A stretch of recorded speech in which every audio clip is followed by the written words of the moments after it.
Chacha.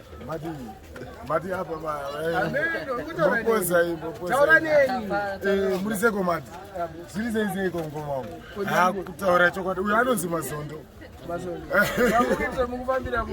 kutaura chokwadi pane nzvimbo dzakawanda dzandakanzwa muno muZimbabwe mati ndakanzwa nzvimbo iri kumazowe kunonzi kujumbo mati muno kuziya ka ndazonzwa zvekare imwe nzvimbo iri kuchitungwiza kuero kuna vesi pane 1 street yandovarirawo zvekare muno mumbare kuna sekondi muri seiko sei ndichifarira kuna sekondi ndo kunosangana maghetto youth ese tichisimudzira mbiri yedu ndaramati muri sei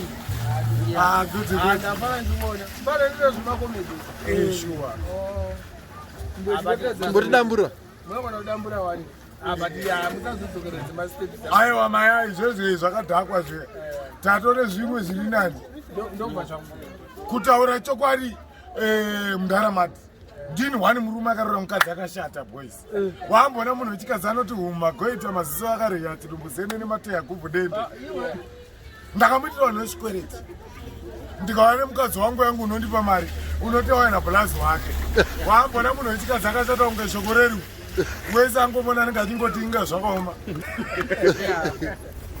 ndaramati offside mapromoters edu muupenyu unofanira kumarespecta thats it but unomboziva here kuti kutaura chokwadi kurussia kwagadzirwa muchini wokubata mbavha murussia wakabata mbavha dzinokwanisa kuita 28,000 ndobva watorwa bvoendeswa kuamerica ndobva vanobata mbavha dzinokwanisa kuita 1 million muchini wokubata mbavha wakasvikira munonzi muhebrew mujohannesburg musouth africa ndobva wabata mbavha zvekare 2,500 million kureva kuti south africa yese yenge yapera zvikanzi napurezidendi wekemaposa najulius marema chimbotoreka muchini mumboendesawo panyika iri panext door nesi kureva kuti muchini uyu wakatangira muno mumbare muna sekondi muchini wakabiwa usati wabata kana 1 mbavha Mazondo indonzi face powder kubvira kudhara guys I respect madhara edu aya ndo vakaita kuti tinge tiripo ndoziva vhaisi wavo ndomuziva Wedzera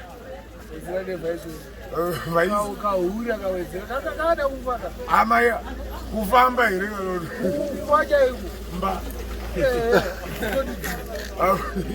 aiwa kapenyu maya thank you so much mapromoters since mbano yari wetu andinayo mari thank you so much ndapuwa yangu kuhoya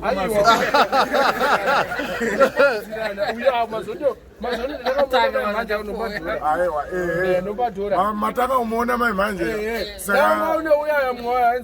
yeah right mumwoyo wamuri kutaura ndiwe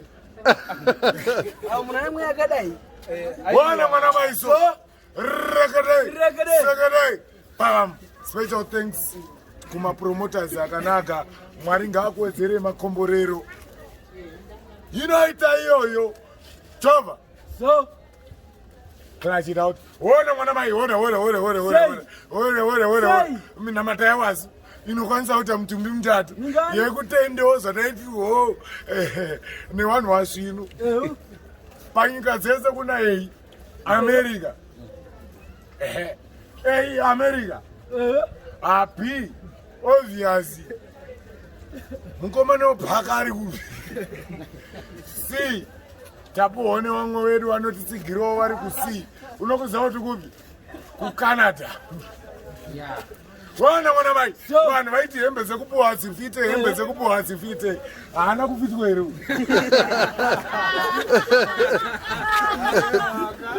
aiwa mira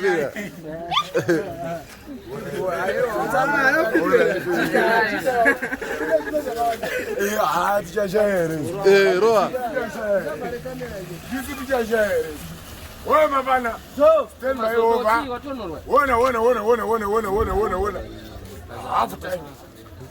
half time boys zangu ansida kunyeperai latest 2021 pane 1 chinhu chandikufarira muupenyu. Unomboziva kuti ndikufarirei? Ndikufarira chinhu 1 padheni. Chero ndikabuda ndine mukadzi wangu ndongomudza kuti Sara hako uripo pamba ipa. Handibvunzwe murume. Chero ambwa wangu wakashanya ndokati ndaumboenda kubasa Sara muri padheni. Pane 1 chinhu chandikufarira mazuva anaya. Chimbofamba usina face mask unotobatwa kamanzi kugadzira bhutsi ndokamanzi kuti jairira iyi yakagonekwa leather shoe, original tennis shoe, original tennis shoe, original tennis shoe, original tech shoe, Jordan. Kutaura chokwadi apa machina kuti jairira.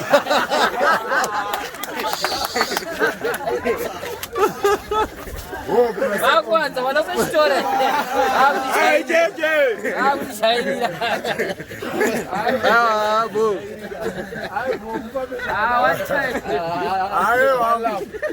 Thank you so much, Zimbabwe. We love you. My promoters here. Mdara wangu Minox vasumudzira maartist akawanda.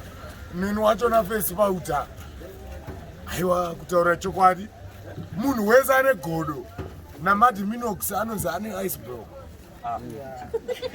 So don't do ice block to Minox. I say this. Facebook don't phone number. Phone number ndinadzo mwana wamai. Tipo 0778 504 677. Zogoro dzashekari. 0778 504 677. Right. Izozo namba izozozo. Pane zimwe dzandiri kuda dzekuCanada. Ngazivotaurwe kuti Taura 647 237 5250. 647 237 5250. ndo dzatinowanikwa tiri kumhiri kwemakungwa kana taakumaraini tinowanikwa kumaraini kwedu kuno kuMbare tinowanikwa muspirit. Thank you so much, Zimbabwe. We love you. Yes, sir.